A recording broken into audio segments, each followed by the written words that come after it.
इस पाठ में उन्होंने कुदरत या ये बताने की कोशिश की है कि कुदरत ने यह धरती उन तमाम जीवधारों के लिए अता फरमाई है जिन्हें खुद उसी ने जन्म दिया है।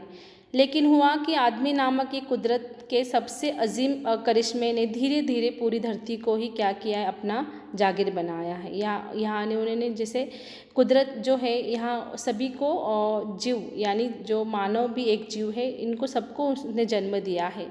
पर इसमें से जो आदमी यानी इंसान जो नामक एक जीव है, उसने क्या किया है, पूरे धरती को ही अपनी जागीर बना दी है। तमाम जीवधारी को उन्होंने बर्बाद किया है और नतीजा यह हुआ कि अन्य जीवधारियों की ये नस्लें खत्म हो गई है।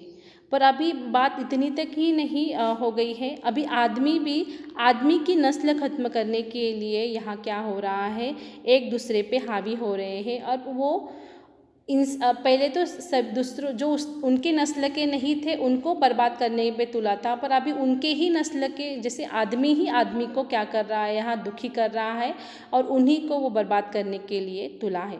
तो इस कहानी में भी ऐसे ही कुछ अलग अलग कहानियाँ दिए हैं जिससे हमें इंसानियत की भावनाओं को समझ में आएगा। जैसे बाइबिल के सोलोमन जिन्हें कुरान में सुलेमान कहा जाता है। देखो, बाइबिल के सोलोमन और कुरान में भी इनका नाम सुलेमान कहा जाता है। ऐसा जो राजा है वो 1025 वर्ष पूर्व के ये बादशाह थे। कहा गया है कि वह केवल मानव जाति के लिए ही राजा नहीं थे, सारे छोटे बड़े पशु पक्षी के भी ये हकीम थे। हकीम यानी डॉक्टर थे। वह इन सब की भाषा भी जानते थे। एक दफा सुलेमान अपने लश्कर के साथ रास्ते से गुजर रहे थे। रास्ते में कुछ चींटियों ने घोड़े के टापों की आवाज़ सुनी तो डर कर एक दूसरे से कहा, आप जल्दी से अपने अपने बिलों में चलो, फौज आ रही है। सुलेमान उनकी बातें सुनकर थोड़ी दूर रुक गया और चींटियों से बोले, घबराओ नहीं, सुलेमान को खुदा ने सबका ख्याल रखने के लिए भेजा है। मैं किसी के लिए मुसीबत नहीं हूँ, सबके लिए मोहब्बत हूँ। चींटियों ने उसके लिए ईश्वर से दुआ की और सुलेमान अपनी मंजिल की ओर बढ़ गया। देखो, ऐसे ही एक दिन क्या हो गया, मतलब ये सुलेमान थे, वो बाइबल में भी इनका जिक्र किया है और कुरान में भी, जो मुस्लिम धर्म का पवित्र ग्रंथ माना जाता है, और बाइबल ये क्रिश्चियन धर्म का ग्रंथ माना जाता है। तो इन्होंने इन दोनों ग्रंथों में इसका जिक्र हुआ है कि ऐसे ही सुलेमान अपने लश्कर के साथ गुजर रहा था तो रास्ते में कुछ चींटियाँ नज़र आई और फिर चींटियों ने वो घोड़े की आवाज़ सुनी और अपने जो जहाँ चींटियाँ रहते थे वहाँ बिल में जाकर कहा कि फौज आ रही है, चलो अपने जल्दी अपने बिल में चलो। तो सुलेमान ने उसकी बात मान ली और वो चींटियों को कहने लगे कि घबराओ मत, मैं तुम्हें मुसीबत नहीं मतलब मैं तुम्हें तकलीफ़ नहीं पहुंचाऊंगा। मुझे खुदा ने सबका रखवाला बनाया है और फिर सबके लिए मैं मोहब्बत ही लाऊंगा। तो उन्होंने वहाँ चींटियों ने उनके लिए ईश्वर से दुआ की और फिर सुलेमान अपनी मंजिल की ओर चला गया। तो सुलेमान वहाँ से गुजरता हुआ उन चींटियों को उसने नहीं मारा। एक ऐसी घटना का जिक्र सिंधी भाषा के महाकवि शेख अयाज ने अपनी आत्मकथा में किया था। उन्होंने लिखा है कि एक दिन उनके पिता नहाकर लौटे। माँ ने भोजन परोसा। उन्होंने जैसे ही एक रोटी का कौर तोड़ा, उनकी नज़र अपनी बाजू पर पड़ी। वहाँ एक काला चोटा रेंग रहा था। वह भोजन छोड़कर उठ खड़े हुए। माँ ने पूछा, क्या बात है, भोजन अच्छा नहीं है? शेख अयाज के पिता बोले, नहीं, यह बात नहीं है। मैंने एक घरवाले को बेघर कर दिया है। उस बेघर को कुएं पर उसके घर छोड़ने जा रहा हूँ। देखो, एक घटना ऐसी भी सिंधी भाषा के महाकवि उन्होंने लिखी है कि ऐसी वो एक दिन उनके पिता नहाकर लौटे।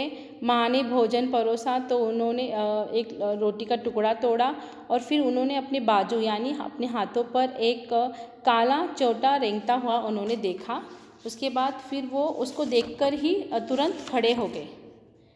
खड़े होने से वो फिर उनकी माँ ने उनको पूछा कि क्या हुआ, खाना अच्छा नहीं है क्या? तो उन्होंने शेख अयाज के पिताजी बोले कि नहीं, मैंने एक का घर बेघर कर दिया है और मुझे इसको जल्दी से ही कुएं के पास छोड़कर आना होगा।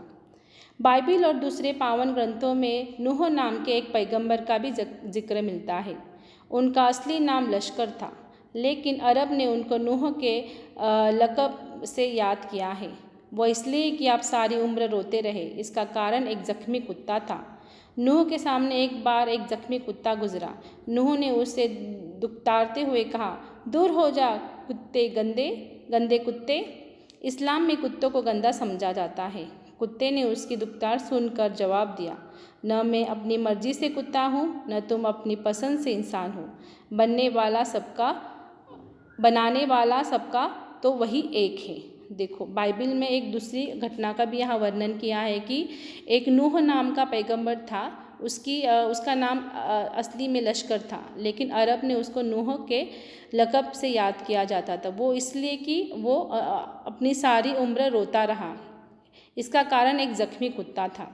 नूह के सामने एक घायल कुत्ता गुजर रहा था और उसने बहुत ही दुत्कारते हुए कहा कि दूर हो जा गंदे कुत्ते। और इस्लाम यानी मुस्लिम धर्म में कुत्तों को गंदा समझा जाता है। तो कुत्तों ने उनकी दुत्कार सुनकर ये जवाब दिया कि ना तो मैं अपनी मर्जी से कुत्ता बना हूँ, ना तुम अपनी पसंद से इंसान बने हो। बनाने वाला तो सबका एक ही है। मिट्टी से मिट्टी मिले खो के सभी निशान, किसमें कितना कौन है कैसे हो पहचान। देखो, यहाँ उन्होंने अपने इस पाठ में भी शेर व शायरी की जिक्र किया है कि मिट्टी ही मिट्टी को रचती है, खो के सभी निशान। मतलब हम इंसान ही इस इंसान को बुरा बोलते हैं, इंसान ही इंसान को रचता है। किसमें कितना कौन है कैसे हो पहचान। नूह ने जब उसकी बात सुनी और दुखी हो मुद्दत तक रोते रहे। महाभारत में भी युधिष्ठिर का जो अंत तक साथ निभाता नजर आता है, वह भी प्रतीकात्मक रूप में एक कुत्ता ही था। सब साथ छोड़ते गए तो केवल वही एकांत तो शांत कर रहा था। दुनिया कैसे वजूद में आई, पहले क्या थी, किन बिंदुओं से इसकी यात्रा शुरू हुई, इन प्रश्नों के उत्तर विज्ञान अपनी तरह से देता है। धार्मिक ग्रंथ अपनी अपनी तरह से है। संसार की रचना भले ही कैसी हुई हो, लेकिन धरती किसी न एक की नहीं है। पक्षी, मानव, पशु, नदी, पर्वत, समंदर आदि की इसमें बराबर ही हिस्सेदारी है। यह और बात है कि इस हिस्सेदारी में मानव जाति ने अपनी बुद्धि से बड़ी बड़ी दीवारें खड़ी कर दी है। देखो, और एक यहाँ घटना दी है कि युधिष्ठिर, जो महाभारत का युधिष्ठिर था, उसका भी अंत तक एक कुत्ते ने ही साथ दिया था। उसके बाद सभी लोग उसको छोड़ कर गए, पर एक कुत्ता वहाँ शांत होकर वहाँ उनकी मदद कर रहा था। दुनिया कैसी वजूद में आई, पहले क्या था, किन बिंदुओं के यात्राओं से ये दुनिया बनी है, ये सारे प्रश्नों के उत्तर आज विज्ञान दे ही रहा है। पर संसार की रचना भले ही कैसी हुई हो, लेकिन धरती पर जो ये धरती है, जो किसी एक की नहीं है, वो सभी की है। पशु, पक्षी, मानव, नदी, पर्वत, सबकी ये धरती है और ये सब इनके बराबर हिस्सेदार हैं। यह और बात है कि इस हिस्सेदारी में मानव जाति ने अपनी बुद्धि से बड़े बड़े दीवार खड़ा कर दी है। मानव ने खुद के लिए पिंजरा नहीं बनाया, पर पक्षियों के लिए पिंजरा बनाया है ना। तो इस प्रकार से ये मानव जाति ने जो धरती पर जो दूसरे और चीज़ें हैं उनको रिस्ट्रिक्शन लगाए हैं, उनको पाबंदियाँ लगाई है, पर खुद को उसने पाबंदी नहीं लगाई है।